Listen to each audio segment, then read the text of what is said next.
After the encounter with Ms. Laura and the unraveling truth that he may not be entirely human, Ethan began to see the world not through eyes of wonder, but through a lens tinged with suspicion and quiet dread.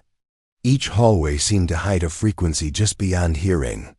Each human interaction now bore the scent of performance, as if roles were being played, not lived.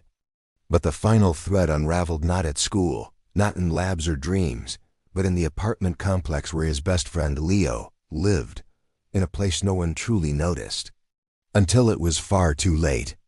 Ethan had visited Leo's building countless times, always climbing the narrow stairwell to the third floor, always passing the same rusty fire extinguisher, the same broken vending machine humming in disrepair. But it was apartment 4B that began gnawing at his mind like a whisper he couldn't shake.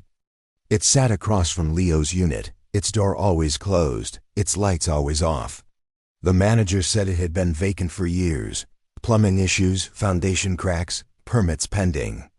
And yet, every night around 2 a.m., a faint light would spill from the crack beneath its door.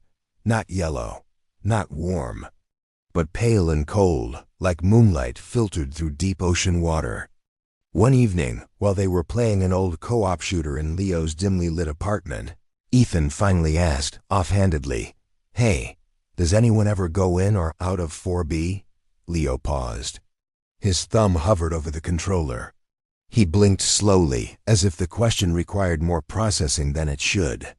Then, after a beat too long, he replied, "No, no one's ever lived there." He smiled too wide, too fast, and resumed playing. But something about his voice felt airbrushed, as if the syllables had been rehearsed. That night, Ethan stayed over. At 1:57 a.m., he slipped out of the guest room, padded quietly across the corridor, and pressed his ear against the chipped wood of apartment 4B's door. At first, there was silence.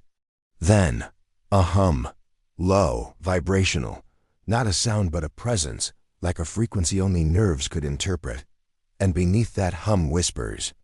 Not words, not language, but the sensation of language being shaped. The doorknob turned. He leapt back just in time as the door cracked open. A sliver of that eerie light spilled out, licking the hallway floor like fog.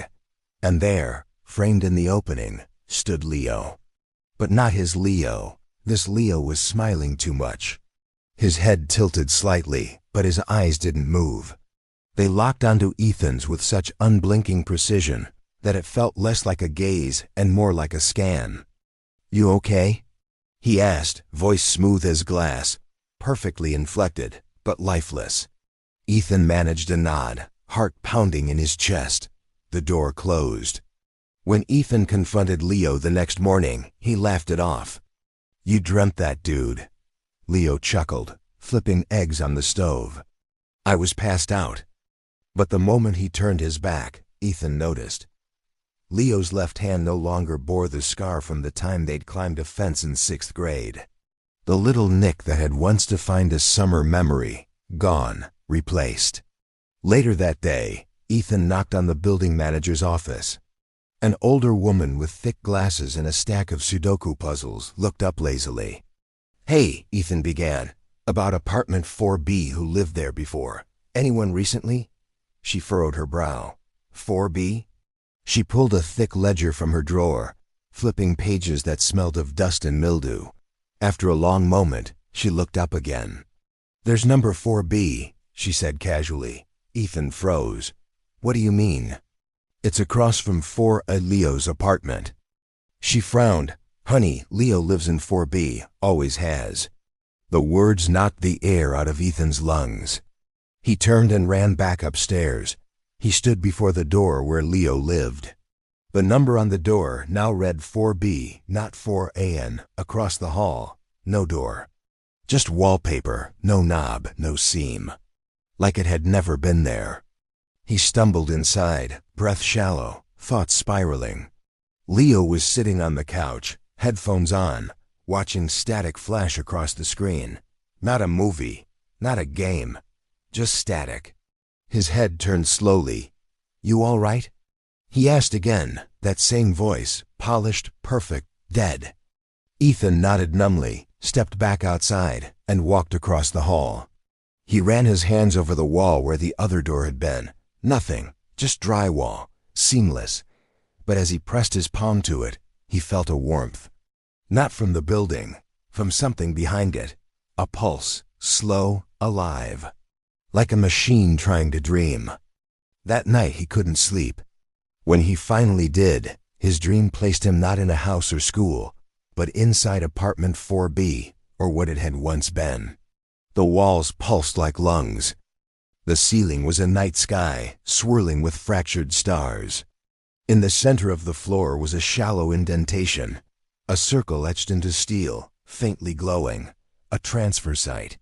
A place where something or someone had been removed, and something else placed in. He woke drenched in sweat. Leo knocked on the door. "I made coffee," he said through the wood. But Ethan didn't answer, because in the silence between them, he realized something devastating. He hadn't lost his best friend to violence, or time or death. He had lost him to replacement, quietly, precisely, without permission, and without a trace. And if it happened to Leo, how many others had already been taken?